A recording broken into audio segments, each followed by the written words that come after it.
j'espère que vous allez bien. Bon, normalement j'ai investi dans un micro-cravate qui bien évidemment ne fonctionne pas. Et si vous entendez des bruits parasites, c'est juste que je ne suis pas toute seule aujourd'hui.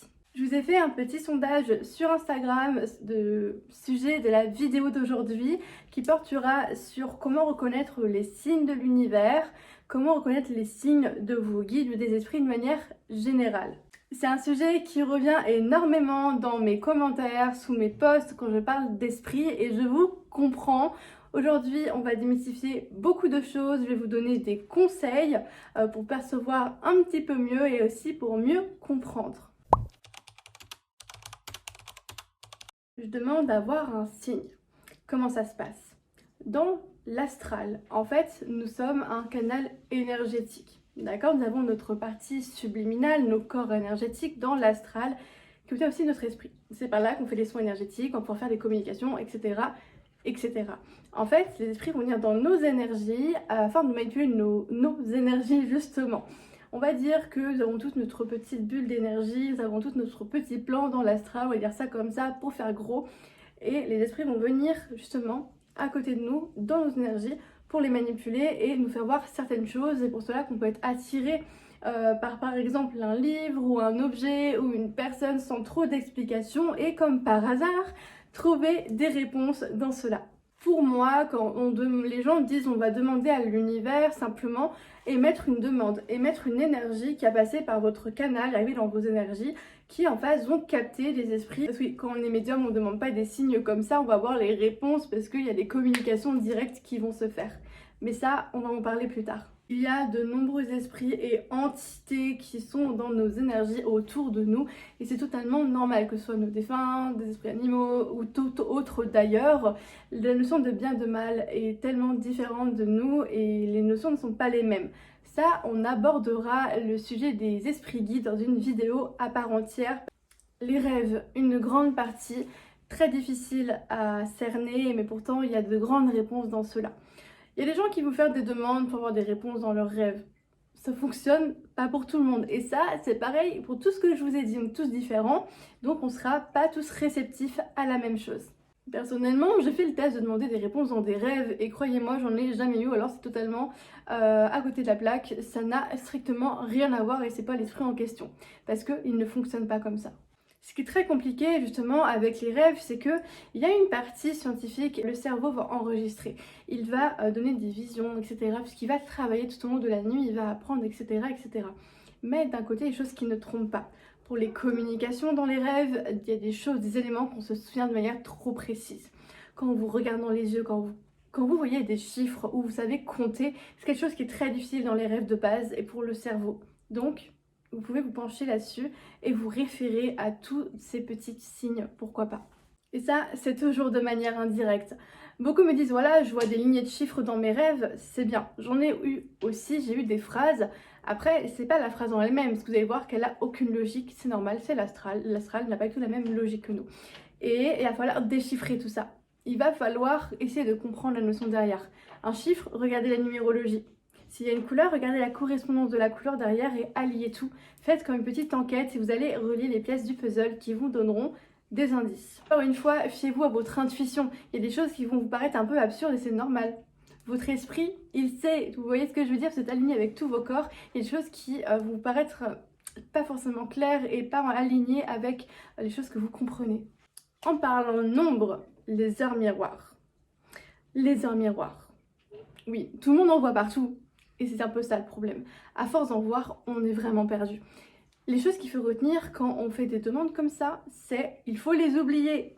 Oui, parce que quand on aura tendance à trop y réfléchir, à trop y prêter attention, à trop vouloir les voir, votre cerveau, eh ben, il va finir par les voir et ce sera plus les signes, mais plus un effet psychologique. Mais voilà, à force de vouloir voir des choses, votre cerveau va vouloir absolument repérer tout ce qui va contenir la couleur en question ou la forme en question partout autour de vous. Je dis ça pour les numéros, mais c'est également le cas pour tout, que ce soit des symboles, des animaux que vous allez demander.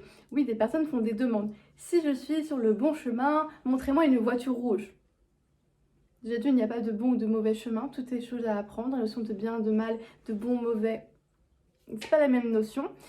Et de deux, des voitures rouges, si t'as envie, tu vas en voir partout. Donc, c'est pas très fiable comme demande. Si vous faites ce genre de choses, soyez extrêmement précis.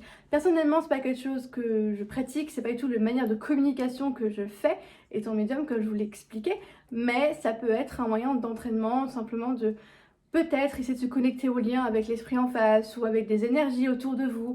Il y a des personnes qui communiquent avec simplement, comme ils appellent, l'univers ou leurs esprits guides ou les énergies qui vont les entourer avec des supports, que ce soit le pendule, les cartes, etc. Pareil, ça peut être un super bon moyen d'apprendre à faire confiance en son intuition et développer ses capacités pour la confiance en soi et la confiance en nos ressentis. C'est très bien. Après, il y a toujours un esprit critique qui va vraiment vous répondre derrière finalement. Et comme dit dans ma vidéo sur les anges, non, ce sont pas forcément des anges qui communiquent avec vous par les cartes. Si c'est vraiment un ange, vous allez bien le sentir.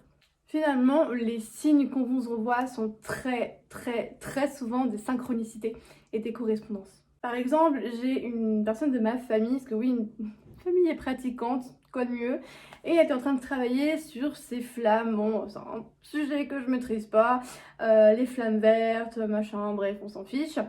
Et puis elle me dit, Mo, ce serait bien que tu me fasses un croquis pour ma carte de visite, etc. Bon, ok, ça faisait longtemps que je ne l'ai pas vu. Je commence à faire mon petit truc et j'ai réfléchi à une couleur et d'un coup il y a le vert qui est venu. Je me suis dit, ouais, on va faire du vert. Je lui amène et elle me dit, mais Mo, en ce moment je galère à travailler sur ma flamme verte et là tu m'apportes du vert. Vous voyez, c'est ce genre de coïncidence, c'est ce genre de choses, rien n'arrive par hasard, mais gardez quand même toujours les pieds sur terre. J'ai également une abonnée à moi qui me suit depuis un petit moment, qui me disait, Mo, je vois des sangliers partout, mais que ce soit les publicités, que ce soit même dans la vie dehors, en nature, dans le bus, à la télé, sur les réseaux, elle me dit, mais qu'est-ce qui se passe avec ça? Je dis, bah je sais pas, tu verras bien, attends encore un petit peu. Et puis elle me recontacte quelques jours plus tard en me disant, Mo, je cherche des ossements, un tibia, dis-moi ce qu'il te reste. Je regarde et puis je vois qu'il me reste un tibia de sanglier. Oui, un tibia de sanglier. Elle va chez sa famille et sa famille lui dit, ah regarde, j'ai retrouvé des ossements. Et qu'est-ce que c'est? Du sanglier. Voilà, et du coup elle a regardé la symbolique de l'animal, elle a trouvé des réponses et une motivation, des énergies de booster derrière tout ça et ça l'a vraiment aidé dans son évolution. Je suis sûre que vous avez aussi plein d'anecdotes de votre côté, les synchronicités, les correspondances, des fois c'est fou, on se dit mais what? Mais c'est ouf, ça arrive d'un coup comme ça alors que j'avais pensé à ça juste avant et il y a tout qui se met en face comme un pièce du puzzle qui se rassemble et on commence à voir un petit peu plus clair.